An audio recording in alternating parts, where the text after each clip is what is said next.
Hey everyone, it's Remy from Random Street Medic again. Today we're going to be talking about how to become a street medic. I got a request in from a medical organization to provide a training video for their healthcare providers. So this is going to be for professional providers, anywhere from CNAs all the way up to physicians, physician assistants, nurse practitioners at any level. So about my background, I started out as an EMT back in 2006, and in 2011 I got involved in the Occupy Portland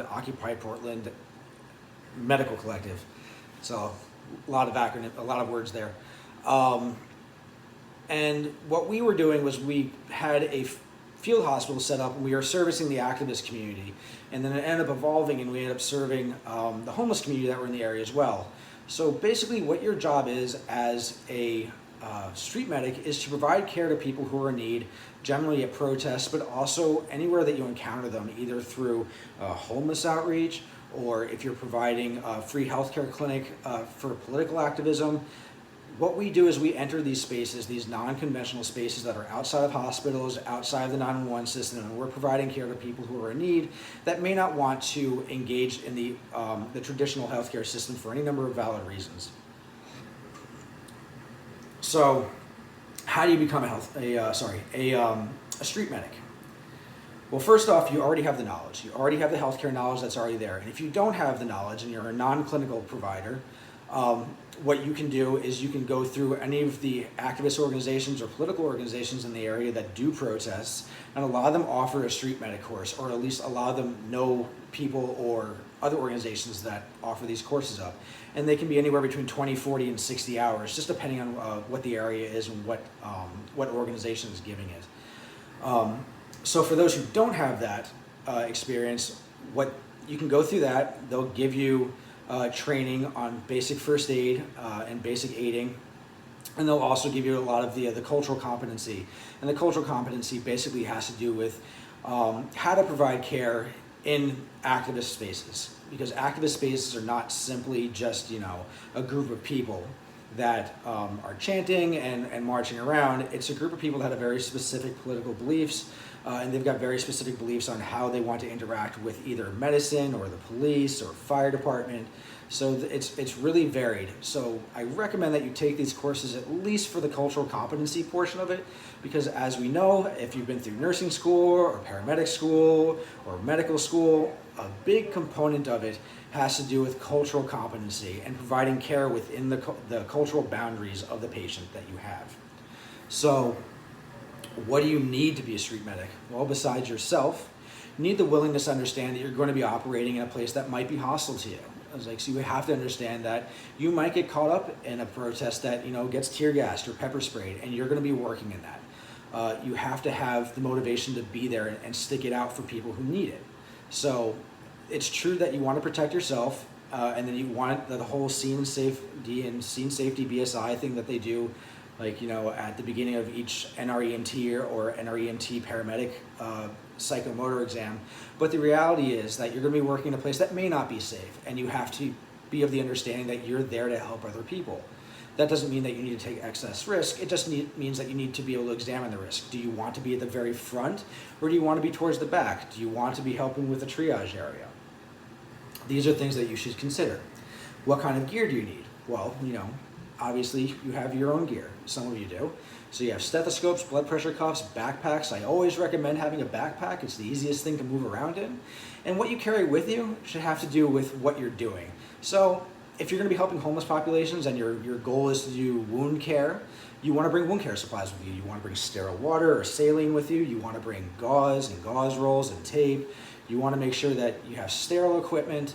But if you're going to be working out in a protest, you want to bring trauma stuff with you. You want to bring water. You want to bring granola bars and electrolyte powder. You want to bring, again, 4x4s, 3x3s, 5x9s, trauma pads. Maybe you want to bring a chest seal with you if you have that kind of gear and you're trained on it. Maybe you want to bring tourniquets with you. You want to bring the gear that you think that you're going to be using, and you want to bring emergency gear just in case. So like what if everything hits the fan? You want to make sure that you have that with you. But besides that, you want to make sure that the gear that you bring with you is gear that you've used before, or at least gear that you've trained with. You don't want to be learning how to use equipment when you have to apply it. And the last point about gear is a lot of times with street medical organizations and these protest organizations, sometimes they put out packing lists for you. So that way you can look through it and say, you know what, this is what I need to put in my bag, this is what I need to bring with me. And at the very end of the day, you want to bring enough stuff for you personally. So you want to bring things like, you want to bring your own water, you want to bring your own food, you want to bring cough drops. If you have your own personal medications, you want to bring maybe a couple days worth of medications with you just in case you need them. So that's gear. What else do you need? You need to have some sense of political understanding about what's going on around you in the world and in the context of the protest. If you show up to a protest and it's something that's way outside of your political ideals, it may not serve you to be there. I was like, but if you want to be of service and you want to be there, maybe you may want to consider your political ideas or just be politically neutral in that moment in time. So but at the end of the day, you have to remember that you're there to help other people. You're not there to serve just yourself. So, what are the risks of becoming a street medic? Well, for one, the obvious risk is that you're always at risk of being arrested. And it's not always over things that you think it's going to be about. Sometimes you can just get kettled and picked off for absolutely no reason. That can happen. Sometimes you can get targeted because you're wearing a red cross on you. Unfortunately, if you're out in protests, that can happen too. You can be injured, obviously. Like if you're in a protest that's very contentious and you have other private citizens or counter protesters that get caught up in the mix, it can be a hostile area. So you also, in terms of your gear, you want to make sure that you have protective gear with you, such as a helmet and knee pads, especially knee pads. Medic knee is real. But what other risks exist? You can actually lose your license if you act outside of your scope, if you act dangerously, and sometimes you can have a risk to your license if you're arrested. You can definitely have a risk of your license if you get convicted. And these risks are real, and I don't want people to misunderstand that. I think being aware of the risks is a big part of being a street medic. You being aware of it, and then deciding whether or not this is what you want to engage in. There are ways to mitigate those risks when you're out there in the field. So for example, you can always just, follow police commands. It doesn't always work for you, but sometimes you follow police commands. You can back off the line. You can work all the way in the back. But as long as you are aware of what risks exist for you, you can address them in the way that you feel comfortable. So now that we're talking about the risks, what about the rewards? What kind of rewards are there? Street medicine is a voluntary thing. Sometimes you get the chance, people will donate money to you, but that's not really what this is about. You get the opportunity to work with people that you've never worked with before. You get the opportunity to practice something that you believe in personally. So for me personally, the thing that I believe in the most is providing care to those who need it. So when I go out to a protest, I'm able to give these people care who might not get the standard of care that they deserve.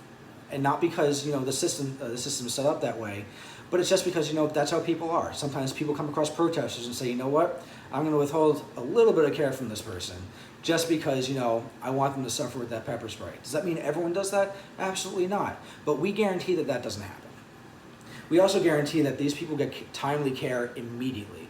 We make sure that people are safe, that the protests are safer, not safe, but safer. That there are skilled providers on site and on demand as needed. So the rewards to us personally is that we're fulfilling something that we've promised to do ourselves when we signed up and said we want to be healthcare providers. On top of that, you start building bonds with people that you've never met before, that you may never have met under any other circumstances. There are people that I've met over the years that I would never have thought that I would have met in my entire life. Like I met Tom Morello, the guitarist. I've met civil rights activists from the 60s, 70s, and 80s, and I've had wonderful conversations with them over the years. I have learned so much about the activist community. I have learned so much about underserved communities doing this work that informed my care outside of street medicine and into my job as a pre-hospital healthcare provider. So the rewards to me outweigh the risks. So I'm hoping that this helps you a little bit in your decision about what you would like to do in terms of helping out at protests, helping out in activist spaces, doing homeless outreach, doing street patrols with homeless outreach individuals, and just joining us in the overall healthcare community as street medics. So if you have any questions, feel free to leave them in the comments or message me directly. And again, my name is Remy, and this is Random Street Medic signing out.